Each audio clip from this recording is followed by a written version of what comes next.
Hello student, আমি তোমাদের সঙ্গে ফারুক স্যার। আমরা আগের দিন পড়েছিলাম যে স্কিলেটরি সিস্টেমের কিডনি এবং তার যে বিভিন্ন স্ট্রাকচারাল অ্যানাটমিক্যাল যে স্ট্রাকচার আছে সেগুলো আমরা দেখেছিলাম। আজকে আমরা যেটা শুরু করব যে structural and functional unit of kidney is called nephron. অর্থাৎ কি না, বৃক্ষের গঠনগত এবং কার্যগত একক হলো নেফ্রন। সেই নেফ্রন নিয়ে আমরা আজকে পড়ব। না, নেফ্রনের মেনলি তিনটে পার্ট। কি কি না, একটা হচ্ছে ম্যালপিজিয়ান কর্পাসেল বা ম্যালপিজিয়ান কণিকা বলা হয়, আর হচ্ছে রেনাল টিবিউলস বা বৃক্ষীয় নালিকা, আর হচ্ছে কালেক্টিং ডাক্ট বা সংগ্রাহী নালী। এই মেনলি তিনটে পার্ট একটা নেফ্রনে। না, যেটা হচ্ছে ম্যালপিজিয়ান কণিকা বা কর্পাসেল, তার দুটো পার্ট। একটা কি না, একটা হচ্ছে বাউমেন ক্যাপসুল আর একটা হচ্ছে গ্লোমেরুলাস। যে রেনাল টিবিউল বা বৃক্ষীয় নালিকা, তার তিনটে পার্ট। কি কি না, একটা হচ্ছে প্রক্সিমাল কনভলিউটেড টিউব বা নিকটবর্তী সংবর্ত নালিকা, 2 নাম্বার হচ্ছে loop of Henley, 3 number part হচ্ছে ডিসিটি ডিস্টাল কনভলিউটেড টিউব বা দূরসংবর্তী নালিকা। এই তিনটে পার্ট আমাদের রেনাল টিবিউল বা বৃক্ষীয় নালিকা, আর এটা হচ্ছে কালেক্টিং ডাক্ট বা সংগ্রাহী নালিকা। আমরা দেখব যে একটা নেফ্রনের যে কোন কোন পার্টটা কি কি পার্ট। আমরা একটা দেখতে পাচ্ছি নেফ্রন একটা কাপ লাইক স্ট্রাকচার আমরা এখানে একটা দেখতে পাচ্ছি, যাকে আমরা বলি বাউমেন ক্যাপসুল। সেটা আমরা দেখতে পাচ্ছি, দিস ইজ দা বাউমেন ক্যাপসুল। বিজ্ঞানী বাউমেন ক্যাপসুল ডিসকভার করেছে বলে তার নাম অনুসারে হয়েছে বাউমেন ক্যাপসুল। এবং বাউমেন ক্যাপসুলের কাছে একটা নালী এসেছে, যেটার নাম হচ্ছে অ্যাফারেন্ট আর্টেরিওলস, অন্তর্মুখী ধমনিকা, যার ব্যাসটা অনেকটা বড়। কতটা ব্যাস হয় না, প্রায় 50 মাইক্রোমিটার ইন ডায়ামিটার। এবং এই বৃক্ষীয় যে আর্টারি, বৃক্ষীয় যে ধমনী, সেখান থেকে কি হয় না, আমাদের রক্ত নেফ্রনে আসে। আমরা সেগুলো আস্তে আস্তে আসবো। এবং আরেকটা নালী যেটাকে বলা হচ্ছে ইফারেন্ট আর্টেরিওলস, বহির্মুখী ধমনিকা, যেটা দিয়ে যে রক্তটা ফিল্ট্রেশন হয়নি সেই রক্তটা চলে যায় আবার দেহে পুনরায়। এবং এই যে অ্যাফারেন্ট আর্টেরিওলস গুলো বাউমেন ক্যাপসুলে এসে, এই বাউমেন ক্যাপসুলে এসে একটা কি তৈরি করেছে না, নেটওয়ার্ক তৈরি করেছে। কি তৈরি করেছে না, নেটওয়ার্ক, জাল বিস্তার করেছে, প্যাটার্নও একটা স্ট্রাকচার তৈরি করেছে, যাকে আমরা বলি না গ্লোমেরুলাস। এটা দেখতে পাচ্ছি আমরা গ্লোমেরুলাস।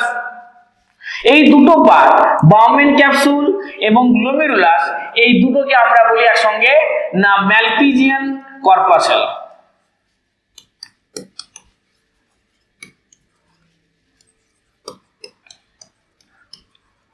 এই দুটোকে একসঙ্গে বলি আমরা ম্যালপিজিয়ান কর্পাসেল।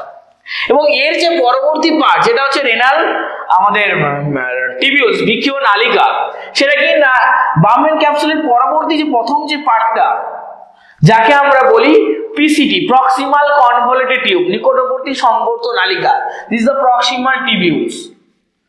এবং এরপরে একটা ইউ শেপের স্ট্রাকচার তৈরি হয়েছে, যেটা লুপ অফ হেনলি বলা হয়।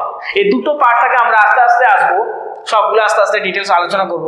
তার পরবর্তী যে পার্টটা, this is the DCT distal convoluted tubules, যাকে আমরা সংক্ষেপে ডিস্টাল কনভলিউটেড টিবিউল ডিসিটি বলি। এই পার্টটাকে আমরা বলি প্রক্সিমাল কনভলিউটেড টিবিউলস। এবং পরবর্তী যেখানে হচ্ছে কালেক্টিং ডাক্টের মাধ্যমে, সংগ্রাহী নালিকার মাধ্যমে ইউরিনগুলো আমাদের চলে যাবে, ইউরেটার হয়ে ইউরিনারি ব্লাডারে পৌঁছে যাবে, ফিল্ট্রেশন, দ্য কালেক্টিং ডাক্ট, সংগ্রাহী নালিকা।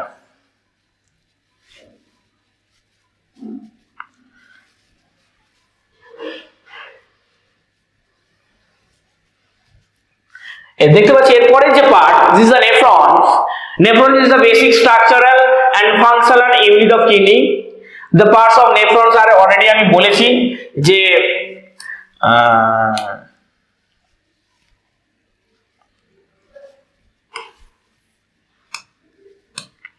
একটা হচ্ছে glomerulus, a network of tiny blood vessels that filtrates blood। তাহলে গ্লোমেরুলাসের কাজ হচ্ছে মেনলি কি করা, ব্লাডকে ফিল্ট্রেট করা। This is the network। 2 number, this is the Bowman capsule, a cup-shaped structure that surrounded the glomerulus. This is the cup-like structure. কেমন না, এটা একটা cup-like structure। This is the Bowman capsule। বিজ্ঞানী বাউম্যানস আবিষ্কার করেছে বলে তার নাম অনুসারে হয়েছে Bowman capsule. This is the curve substructure that surround the glomerulus. এখানে এই গ্লোমেরুলাস গুলোকে যে নেটওয়ার্ক তৈরি হয়েছে তাকে ঘিরে রাখে। This is the Bowman capsule. তারপরের যে part, this the proximal convoluted tube PCT, a tubules where reabsorption of essential substance, যেখানে মেনলি 70 থেকে 80% রিঅবজর্পশন হয়, মানে পুনঃশোষণ হয়। কিসের পুনঃশোষণ হয় না, আমাদের mainly glucose, protein, amino acid and water, এগুলোর মেনলি রিঅবজর্পশন হয় কোথায় না প্রক্সিমাল কনভলিউটেড টিউবে। এখানে অ্যাকর্ডিং টু এনসিইআরটি 70 থেকে 80% reabsorption take place in this region. কোথায় না প্রক্সিমাল কনভলিউটেড টিউব, বাংলায় বলা হয় নিকটবর্তী সংবর্ত নালিকা। তারপরের যে পার্ট লুপ অফ হেনলি, নিচে একটা কি হয়েছে না প্রক্সিমাল কনভলিউটেড টিউবের পরে যে পার্টটা একটা ইউ শেপের স্ট্রাকচার, তাকে আমরা কি বলি, দিস ইজ দ্য ইউ শেপের structure tubules the transfer fluid from proximal convoluted tube to the ডিসিটি।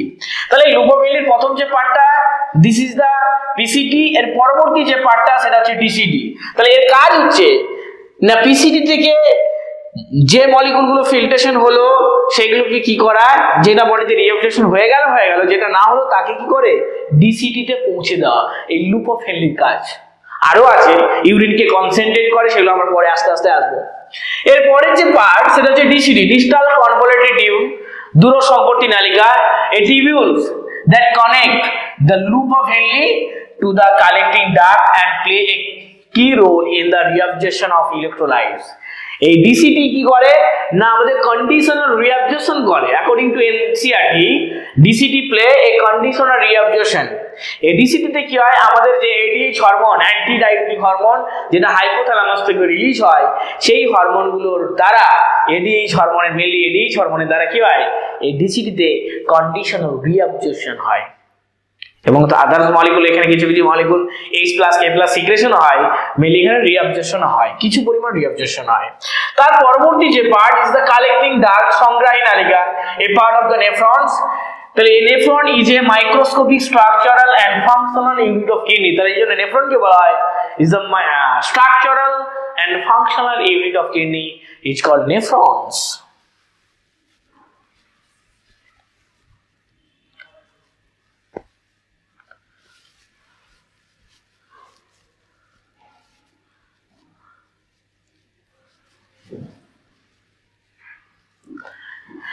প্রথমে আমরা যাব যে Bowman capsule. This is the Bowman capsule is a cup like structure.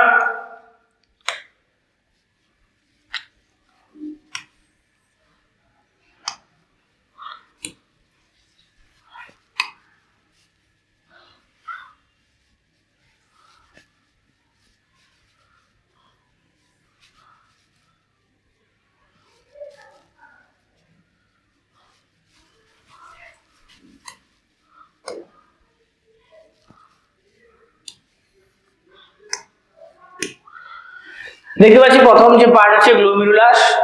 এই যে গ্লোমেরুলাস, যেখান থেকে ব্লাড টু হার্ট এবং ব্লাড ফ্রম হার্ট থেকে ব্লাড আসছে, দিয়ে ঢুকছে কোথায়, এই আমাদের এই গ্লোমেরুলাস নেটওয়ার্কে ঢুকছে, দিয়ে কোথায় যেটা ফিল্ট্রেশন হলো, সে না হলে আবার সেটা হার্টে ফিরে গেল। এবং যেটা দিয়ে আসছে, ব্লাডটা আসছে, তাকে আমরা বলি কি অ্যাফারেন্ট আর্টেরিওলস, বাংলায় বলা হয় অন্তর্মুখী ধমনিকা। এটা দিয়ে কি হয়, এর ব্যাসটা বড় হয়, প্রায় 50 মাইক্রোমিটার ইন ডায়ামিটার হয়। কার তুলনায় না এটার ব্যাসটা ছোট হয়, 20 থেকে 25 মাইক্রোমিটার হয়। তাই জন্য কি হয়, যখন ব্লাড ঢুকছে, হার্ট থেকে ব্লাড ঢুকছে, তখন কি হয়, এখানে একটা প্রেসার ক্রিয়েট হয়। এটা ইজ দ্য গ্লোমেরুলাস আর এটা is the cup like structure, this is called Bowman capsule. এইখানে গ্লোমেরুলাসে কি হয় না চাপ তৈরি হয়। যেমন আমরা কি করি না ছাঁকনি দিয়ে চা যখন ছাঁকি, নিচে চা কিছু রয়ে যায়, সেই চাকে যখন আমরা প্রেস করি, নিচে যে পোরগুলো আছে সেই পোর দিয়ে কিছু পরিমাণ চা নিচে চলে আসে। সেরকম আমাদের যে গ্লোমেরুলাস একটা ফিল্টার পেপার, যখন ওখানে চাপ ক্রিয়েট হয়, ওইখানে কি ছোট ছোট ফিল্ট্রেশন স্লিট থাকে, পোর থাকে, ওইখানে কিছু কিছু সেল থাকে, যে সেলগুলো আমরা পোরোসাইট বলি, ওই সেলের ভিতর দিয়ে আস্তে আস্তে কি করে না ফিল্ট্রেশন প্রোডাক্টগুলো চলে আসে বাউম্যান ক্যাপসুলে। এই বাউম্যান ক্যাপসুলে চলে আসে। তার পরবর্তী যে পার্ট প্রক্সিমাল কনভলিউটেড টিউব। তাহলে Bowman capsule is the cup like structure, যেখানে কি হয় প্রথম ফিল্ট্রেশন প্রোডাক্টগুলো এসে হাজির হয়। যে প্রোডাক্টগুলো ফিল্ট্রেশন হলো না সেগুলো বেরিয়ে যাবে আবার কোথায় না হার্টে চলে যাবে।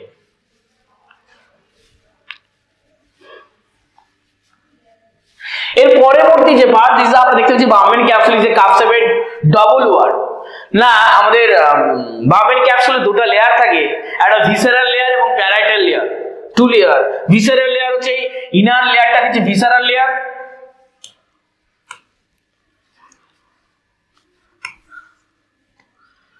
ইনার যে লেয়ারটা দিস দা ভিসেরাল লেয়ার,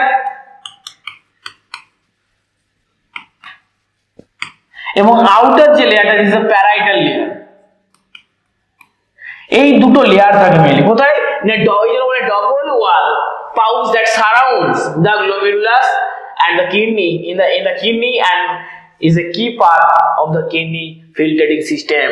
আমাদের যে ফিল্টারিং সিস্টেম আছে কিডনিতে তার মেইন রোল প্লে করে কোথায় না বাউমেন ক্যাপসুল। তাহলে Bowman capsule is a cup like double wall pouch like structure that surround the nephrons.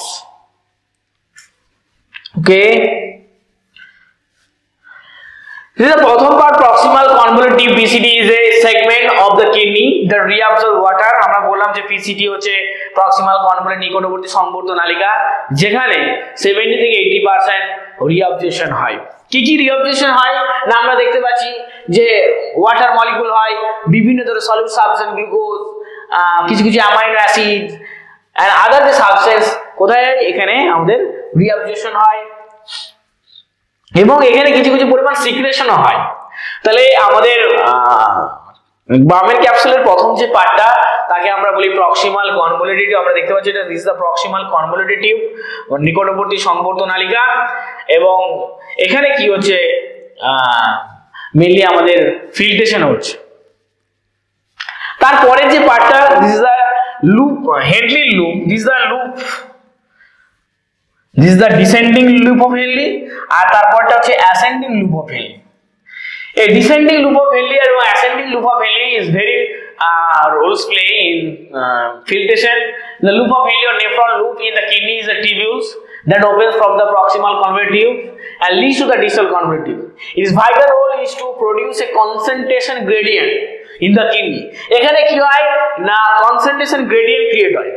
না আমাদের ব্লাডের যদি দেখি, আমাদের যে ব্লাডের যে কনসেন্ট্রেশন গ্রেডিয়েন্ট মোলার অসমোলারিটি যদি দেখি ম্যাক্সিমাম হচ্ছে 300 মোলার অসমোলারিটি। তো যখন আমাদের ফিল্ট্রেশন প্রোডাক্টগুলো ডিসিডি দিয়ে আসছে তখন হচ্ছে কি এখানে এই জায়গাটা হচ্ছে কি আমাদের এই distal descending loop of Henle, এই পোরশনটা হচ্ছে আমাদের water impermeable but solute permeables, water impermeable but solute permeable. তো সলিউট পারমিয়েবল হওয়ার জন্য কি হয় প্রচুর পরিমাণে সলিউট গুলো ঢুকতে থাকে। তো সলিউট ঢুকতে থাকার জন্য তার কনসেন্ট্রেশন গ্রেডিয়েন্ট আস্তে আস্তে বাড়তে থাকে, 300 থেকে 400, 500, 600, ম্যাক্সিমাম কত হয় না 1200 পর্যন্ত এখানে হতে পারে। 1200 মোলার অসমোলারিটি হতে পারে। এবং যখন আবার এই অ্যাসেন্ডিং লুপ অফ হেনলি দিয়ে যাবে তখন কিন্তু এই যে রিজিয়ন গুলো সেখানে হচ্ছে ওয়াটার পারমিয়েবল বা সলিউট ইমপারমিয়েবল। তো যত জল ঢুকবে তত কি তার কনসেন্ট্রেশন আস্তে আস্তে ডাইলিউট হবে, কমতে থাকে। তবে 1200 থেকে আবার 800, 600, 400, 300, 200 এবং 100 পর্যন্ত হতে পারে। তো এই কনসেন্ট্রেশন গ্রেডিয়েন্ট বজায় রাখার জন্য যখন এখান থেকে বিভিন্ন ধরনের সলিউট গুলো বেরোচ্ছে, এইখান থেকে সলিড গুলো বেরোচ্ছে, এখান থেকে ওয়াটার মলিকিউল গুলো বেরোচ্ছে, তখন কি হয় এই যে রিজিয়ন এখানে একটা কনসেন্ট্রেশন গ্রেডিয়েন্ট কাজ করে। এই কনসেন্ট্রেশন গ্রেডিয়েন্ট কাজ করার জন্য দুটো দিকে কাজ করার জন্য আমরা এখানে একটা দেখতে পাই যে মেকানিজম হয় যাকে কাউন্টার কারেন্ট মেকানিজম বলা হয়।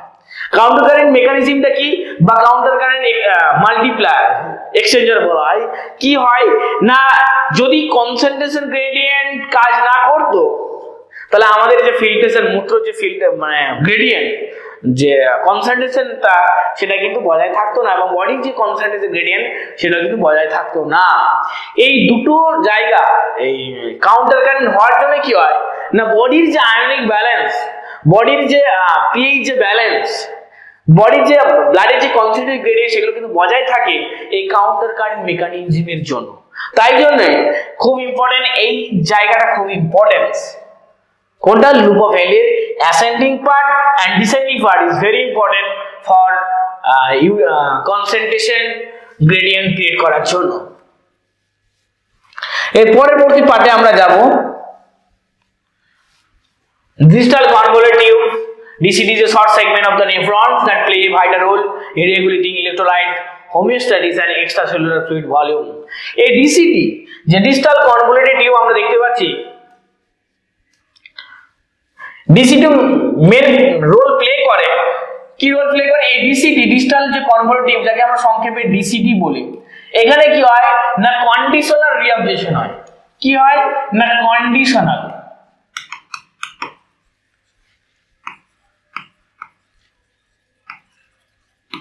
কন্ডিশনাল রিঅ্যাবজর্পশন কেমন জিনিস না, যদি এডিনলিন হরমোন বডিতে হাইপোথ্যালামাস যে সিগন্যাল দেয়, অসমোরিসেপ্টর যদি অ্যাক্টিভেট হয়, হাইপোথ্যালামাস তাকে সিগন্যাল দেবে যে ব্লাডের যে কনসেন্ট্রেশন সেটা বেশি যখনই হবে, যখন ব্লাডের কনসেন্ট্রেশন বেড়ে যাবে তখন কি অসমোরিসেপ্টর গুলো অ্যাক্টিভেট হবে। অসমোরিসেপ্টর যখন অ্যাক্টিভেট হবে তখন কি করবে? সে হাইপোথ্যালামাসকে বলবে যে তুই বাবা এডিএইচ করণ কর। এডিএইচ সঙ্গে সঙ্গে ছুটে আসবে।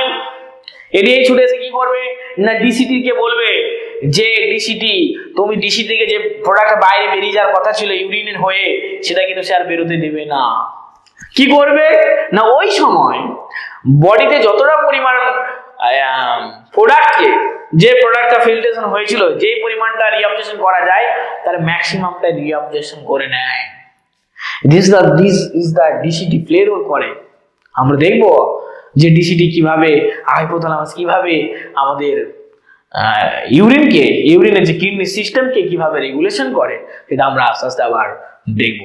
এবং এই যে পার্টগুলো ডিসিটি বলো, এসিটি আমাদের পিসিটি বলো, এদের যে ওয়ালগুলো এখানে মেনলি থাকে হচ্ছে আমাদের এপিথেলিয়াল টিস্যু। যে এপিথেলিয়াল টিস্যুগুলো আমরা পড়েছিলাম ছোটবেলায়, এপিথেলিয়াল টিস্যু মানে আবরণী কলা, এইগুলো সবগুলোতে থাকে হচ্ছে আবরণী কলা, মেনলি থাকে আবরণী কলা। এবং এর পরবর্তী যে part, this the collecting duct বা সংগ্রাহী নালিকা। এইখানে কালেক্টিং ডাক্ট গুলো সোজা চলে যায় কোথায় না আমাদের রেনাল পেলভিস হয়ে চলে যাবে ইউরেটার হয়ে ইউরিনারি ব্লাডারে। এখানে দেখতে পাচ্ছি অনেকগুলো এরকম পোর্শন করা, যেগুলো কি না অনেকগুলো নেফ্রনের যে পার্ট, অনেকগুলো নেফ্রন কিন্তু একটা কমন কালেক্টিং ডাক্টে এসে যুক্ত হতে পারে। এই যে যদি কোনো একটা নালীতে অনেকগুলো কমন নেফ্রন এসে যুক্ত একটা কমন কালেক্টিং ডাক্টে, সেরকম ডাক্টকে আমরা বলি ডাক্ট অফ বেলিনির নালী। কি বলা হয় না তাকে আমরা বলি duct of Bellini, DUCT, duct of Bellini বা বাংলায় বলে বেলিনি নালী। এর পরবর্তী যে part, this is the collecting duct, সংগ্রাহী নালীকে আমরা দেখতে পাচ্ছি is a microscopic tubule that carries urine from nephrons to the renal pelvis and ureter. এর কাজ হচ্ছে যেটা আমি আগেই বলছিলাম, ডিসিটি পিসিটি থেকে লুপ অফ হেনলি, তারপর ডিসিটি, তারপর এই কালেক্টিং ডাক্টে চলে যাবে কোথায়? আমাদের চলে যাবে না পেলভিস, রেনাল যে পেলভিস আছে সেই রেনাল পেলভিসে পৌঁছে যাবে। এবং রেনাল পেলভিস থেকে কি হবে না ইউরেটার হয়ে বাইরে বেরিয়ে যাবে। যদি আমরা এই পোর্শনটা দেখবো এর যে পরের প্রতি পার্টটা, this the kidney.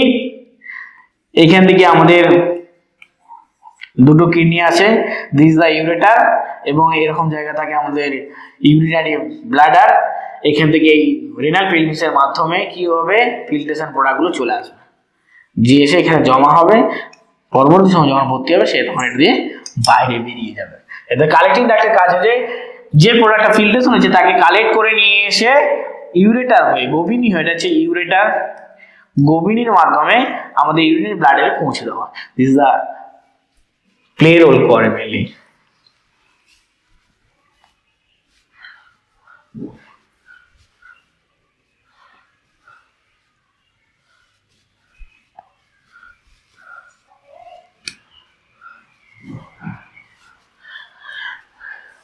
GFR, glomerular filtration rate. GFR জিনিসটা কি না গ্লোমেরুলার ফিল্ট্রেশন রেট হচ্ছে না আমরা বলেছিলাম যে অন্তর্মুখী যে ধমনিকা বা অ্যাফারেন্ট আর্টেরিওলস এর ব্যাসটা কি হয় তুলনামূলকভাবে অনেকটা বড় হয়। কার তুলনায় না এফারেন্ট আর্টেরিওলের তুলনায়। স্বাভাবিক কারণে কত বলেছিলাম যে 50 মাইক্রোমিটার ডায়ামিটার হয়, তাহলে এখান থেকে হার্ট থেকে আমাদের ব্লাড গুলো ঢুকছে, কত ঢুকে না প্রত্যেক মিনিটে 1100 থেকে 1200 ml ব্লাড পার মিনিটে আমাদের ঢুকে কোথায়, এখানে আসে, নেফ্রনে আছে, গ্লোমেরুলাসে আছে পার মিনিট। এবার কি হচ্ছে, কতটা পরিমাণ ফিল্ট্রেশন হচ্ছে না এখানে এই যে গ্লোমেরুলাস ফিল্ট্রেশন করলে এই সামনে থাকে হচ্ছে আমাদের পোডোসাইট সেল, এর মাঝখানে থাকে ফিল্ট্রেশন স্লিট।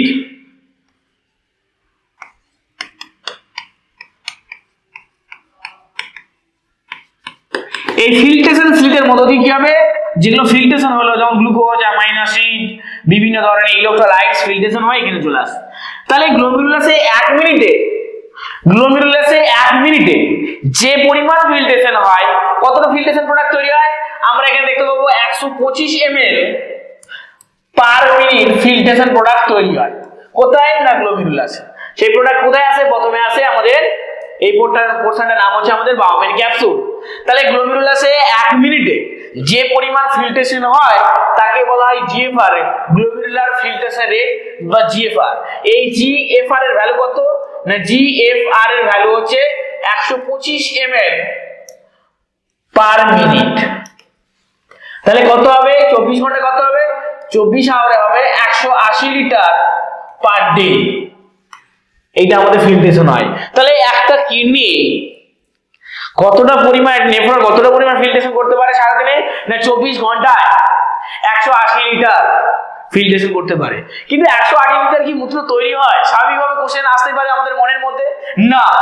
তাহলে কি হয় না, তার 99% রিঅবজর্পশন হয়ে যায় আমাদের নেফ্রনের বিভিন্ন পার্টির দ্বারা, রেনাল টিউবিউলে আমাদের ম্যাক্সিমাম টাইম প্রায় 99% রিঅবজর্পশন হয়ে যায়। তাই জন্য আমাদের মূত্র তৈরি হয় 1.5 থেকে 2 লিটার পার ডে, নাহলে কিন্তু আমাদের 180 লিটার। তাহলে কি অসুবিধা হতো, বডি শুকিয়ে যেত, আমরা মারা যেতাম, সেলগুলো শুকিয়ে যেত, আস্তে আস্তে আমরা শেষ হয়ে যেতাম। কিন্তু আমাদের বডি সবসময় চাই হোমিওস্ট্যাসিস মেনটেন করতে, বডিতে আয়নিক অ্যাসিড বেসের যে ভারসাম্য সেটা কিন্তু রক্ষা করতে। তাই জন্য বাই নেচার এইরকম একটা সিস্টেম আমাদের বডিতে তৈরি করে দিয়েছে। তাহলে জিএফআর ভ্যালু পরীক্ষা খুব ইম্পর্টেন্ট, পরীক্ষা কোশ্চেন দেয়, সব পরীক্ষায় তো বিভিন্ন ধরনের পরীক্ষা আছে যে জিএফআর এর ভ্যালু কত না 125 ml পার মিনিট। জিনিসটা কি, গ্লোমেরুলাসে 1 মিনিটে যে পরিমাণ ফিল্ট্রেশন হয় তাকে বলা হয় জিএফআর। তাহলে গ্লোমেরুলাসে অন্তর্মুখী ধমনিকা দিয়ে ঢুকছে কত না 125 ঢুকছে কত 1100 থেকে 1200 ml পার মিনিটে ঢুকছে ব্লাড, ফিল্ট্রেশন প্রোডাক্ট কত হচ্ছে 125 ml। তাহলে গ্লোমেরুলাসে 1 মিনিটে যে পরিমাণ ফিল্ট্রেশন হয় তাকে বলা হয় জিএফআর 125 ml। এইকে আমরা বলি GFR value, glomerular filtration rate, this is GFR. এর যে পরবর্তী পার্ট যে ইউরিন ফরমেশন। তাহলে গ্লোমেরুলাসের ফিল্ট্রেশন হলো, এবারে ইউরিন তৈরি হবে। কিভাবে ইউরিন তৈরি হবে না, ইউরিন তৈরি হবে 3টে স্টেপের মাধ্যমে। কটা স্টেপ না, 3টে স্টেপ ইনভলভমেন্ট থাকে কিডনিতে। মেনলি কি কি না, 1 নাম্বার হচ্ছে গ্লোমেরুলাসের ফিল্ট্রেশন, যেটা আমি অলরেডি বললাম। 2 নাম্বার টিউবুলার রিঅ্যাবজর্পশন, যখন গ্লোমেরুলাসের ফিল্ট্রেশন হয় প্রোডাক্টগুলো প্রথমে পিসিটি তারপরে ডিসিটি লুপোভেলির মধ্য দিয়ে যাবে, তখন বডিতে তার 99% রিঅ্যাবজর্পশন হয়ে যাবে, পুনঃশোষণ হয়ে যাবে, মাত্র বাকি পড়ে থাকবে 1%, 0.5 থেকে 1%। এবং যখন রেনাল টিউবিউলের মধ্য দিয়ে যখন যাবে ফিল্ট্রেশন প্রোডাক্টগুলো, যদি আমরা দেখি সিস্টেমিক দিয়ে ছবি দেখি তাহলে আমরা বুঝতে পারবো যে জিনিসটা কি।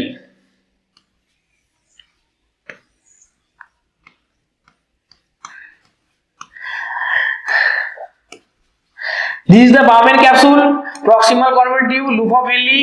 This is the DCT and this is the collecting duct.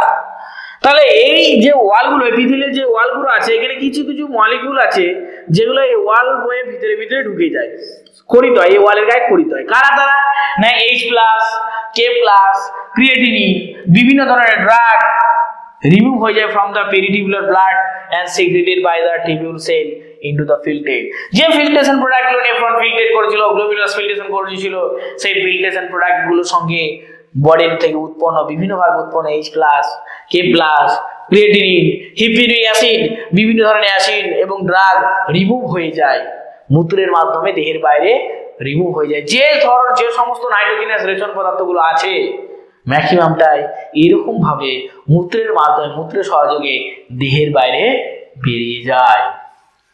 তাহলে এই তিনটে স্টেপের মাধ্যমে মিলিয়ে আমাদের ইউরিন তৈরি হয়। এক হচ্ছে গ্লোমেরুলাসের ফিল্ট্রেশন, আমরা দেখলাম water and solute smaller than proteins are forced through the capillary walls and pores of the glomerular capsule into the renal tubule. Glomerular filtration হয়ে renal tubule এর মাধ্যমে পিসিডি, ডিসিডি, লুপা ভ্যালিতে চলে আসে। টিউবুলার রিঅ্যাবজর্পশন হয় maximum time বলেছিলাম পিসিতে 70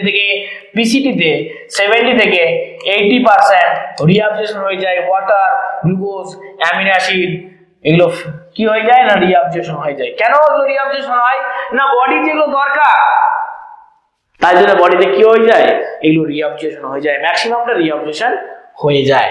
কিছু কিছু পদার্থ যেগুলো বডি থেকে দরকার নেই, যেগুলো বডি নাইট্রোজেন ওয়াশ প্রোডাক্ট, যেগুলো ক্ষতিকর পদার্থ মূত্রের মাধ্যমে বেরিয়ে যাবে সেগুলো ক্ষরিত হয়ে যায়, এই যে এপিথেলিয়াল ওয়ালসে গায়ে ক্ষরিত হয়ে যায় H+, K+, ক্রিয়েটিনিন, হিপিউরিক অ্যাসিড, এই সমস্ত প্রোডাক্টগুলো ফিল্ট্রেশন হয়ে যায়।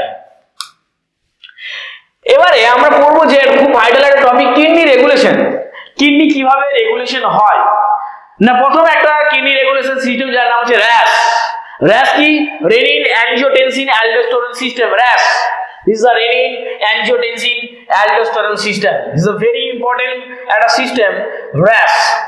কি হয়, কেন এরকম নাম হলো না, আমাদের যে বডি লিভার মানে যকৃৎ থেকে একটা পদার্থ ক্ষরিত হয় যার নাম হচ্ছে অ্যানজিওটেনসিনোজেন। ওই অ্যানজিওটেনসিনোজেন কি করবে না আমাদের কিডনি থেকে একটা হরমোন প্রোডাক্ট তৈরি হয় যার নাম হচ্ছে রেনিন। রেনিন কি করবে, লিভার থেকে যে অ্যানজিওটেনসিনোজেন তৈরি হয়েছিল তাকে কনভার্ট করে দেয় অ্যানজিওটেনসিন 1 এ। এই অ্যানজিওটেনসিন 1 কে অ্যানজিওটেনসিন 2 তে কনভার্ট করে কে লাংস থেকে একটা পদার্থ ক্ষরিত হয় অ্যানজিওটেনসিন কনভার্টিং এনজাইম ACE। এই ACE enzyme angiotensin converting enzyme কি করে না অ্যানজিওটেনসিন 1 কে অ্যানজিওটেনসিন 2 তে কনভার্ট করে। কেন কনভার্ট করে, কাজ কি না angiotensin 2 is a most powerful vasoconstrictor হিসেবে কাজ করে। অ্যানজিওটেনসিন 2 মোস্ট পাওয়ারফুল ভ্যাসোকনস্ট্রিক্টর মানে কি, ইনক্রিজ ব্লাড প্রেসার, রক্তনালীর সংকোচন ঘটিয়ে আমাদের যে ব্লাডের যে প্রেসার, রক্তনালীর যে প্রেসার সেটাকে বাড়িয়ে দেয়, এই ভ্যাসোকনস্ট্রিক্টর হিসেবে কাজ করে। কি করে আর কি করে না অ্যানজিওটেনসিন 2 অ্যাড্রিনাল যে গ্ল্যান্ড আছে, অ্যাড্রিনাল গ্ল্যান্ডের দুটো পার্ট কর্টেক্স আর মেডুলা, সেই কর্টেক্স থেকে অ্যালডোস্টেরন হরমোন সিক্রেশন করতে সাহায্য করে। তাহলে অ্যানজিওটেনসিন 2 অ্যাড্রিনাল কর্টেক্সে যাবে, তাকে রেসপন্স করবে, তাকে সাড়া জাগাবে, তাকে উত্তেজিত করবে যে বাবা তুই অ্যালডোস্টেরন হরমোন ক্ষরণ কর। এই অ্যালডোস্টেরন হরমোন কি করবে না টিউবুলার সোডিয়াম ক্লোরাইড রিঅ্যাবজর্পশন করবে, পটাশিয়ামকে সিক্রেশন করবে, জলকে রিটেনশন করবে, বডিতে ফিরিয়ে দেবে। মেনলি কি করে সোডিয়াম এবং জলের রিঅ্যাবজর্পশন করে, পটাশিয়াম সিক্রেশন করে। আর কি করে না অ্যানজিওটেনসিন 2 আমাদের সিম্প্যাথেটিক যে অ্যাক্টিভিটি, নার্ভাস অ্যাক্টিভিটি তাকে উত্তেজিত করে। এবং অ্যানজিওটেনসিন 2 আমাদের যাবে হাইপোথ্যালামাস কি করবে, সে পিটিউটারি পোস্টিরিয়র পিটিউটারি লোবকে, দ্যাট মিন নিউরো হাইপোফাইসিস কে বলবে বাবা তুই এডিএইচ হরমোন ক্ষরণ কর। এডিএইচ কি না অ্যান্টি ডায়ুরেটিক হরমোন, সে কি করবে কালেক্টিং ডাক্টে যাবে, জলের রিঅ্যাবজর্পশন করবে, ইউরিয়ার রিঅ্যাবজর্পশন করবে, ইউরিয়ার কে কি করবে মেইনটেইন করবে যাতে কি হয় আমাদের বডি কনসেন্ট্রেট ইউরিন তৈরি হয় এবং বডিতে যে আয়নিক ব্যালেন্স, অ্যাসিড ক্ষারের যে ব্যালেন্স সেটাকে রক্ষা করতে। এবং মেইনলি আমরা যদি দেখি দিস ইজ দ্য র্যাস। কেন র্যাস নাম হচ্ছে, this is the renin, kidney থেকে তৈরি হচ্ছে রেনিন, লিভার থেকে তৈরি অ্যানজিওটেনসিনোজেন, অ্যালডোস্টেরন হরমোন আমাদের অ্যাড্রিনাল অ্যালডোস্টেরন। এই যে হরমোনগুলো অনেকগুলো কমপ্লেক্স একসঙ্গে কাজ করছে বলেই একে সংক্ষেপে কি বলা হয় না rash, renin angiotensin aldosterone system. This is the VVI, খুব ইম্পর্টেন্ট একটা টপিক র্যাস। তাহলে র্যাশটা কি না, কিডনি থেকে আমাদের একটা হরমোন খরিত হয় যার নাম হচ্ছে রেনিন। রেনিন কি করে, লিভার থেকে তৈরি হয় অ্যানজিওটেনসিনোজেন, ওই অ্যানজিওটেনসিনোজেন কে অ্যানজিওটেনসিন 1 এ কনভার্ট করে। অ্যানজিওটেনসিন 1 কি করে, লাংস থেকে তৈরি হয় surface of pulmonary and renal endothelium থেকে খরিত হয় এসিই অ্যানজিওটেনসিন কনভার্টিং এনজাইম, তাকে কনভার্ট করে দেয় অ্যানজিওটেনসিন 2 তে। অ্যানজিওটেনসিন 2 বিভিন্ন রকম ভাবে ফাংশন করে, কি করে না, আমাদের মোস্ট পাওয়ারফুল ভ্যাসোকনস্ট্রিক্টর হিসেবে কাজ করে, ব্লাড প্রেসারকে বাড়িয়ে দেয়, হাইপোথ্যালামাস পোস্টেরিয়র পিটুইটারিকে উত্তেজিত করে, সেখান থেকে এডিএইচ হরমোন ক্ষরণ করে কালিটিন ডাক, এবং সেখানে কি করে আমাদের জলের রিঅ্যাবজর্পশন করে। এবং মেলি আর কি করে না, অ্যাড্রিনাল যে গ্ল্যান্ড কর্টেক্সের পার্ট, অ্যাড্রিনাল যে কর্টেক্স তাকে উত্তেজিত করে অ্যালডোস্টেরন হরমোন ক্ষরণ করে, অ্যালডোস্টেরন জলের এবং সোডিয়াম পুনঃশোষণ করে, কেমপ্লাস সিক্রেশন করে, আরো অনেক কিছু ফাংশন করে। এরপরে আমরা দেখব যে আরেকটা যে হরমোন, আরেকটা যে কিডনি যে রেগুলেশন আরেকটা মেন করে, সেটা নাম হচ্ছে ANF, atrial natriuretic factor, ANF factor বা এএনপি বলা হয়। Atrial natriuretic factor is a very important. কি অ্যাট্রিয়াল নাট্রিউরেটিক ফ্যাক্টর?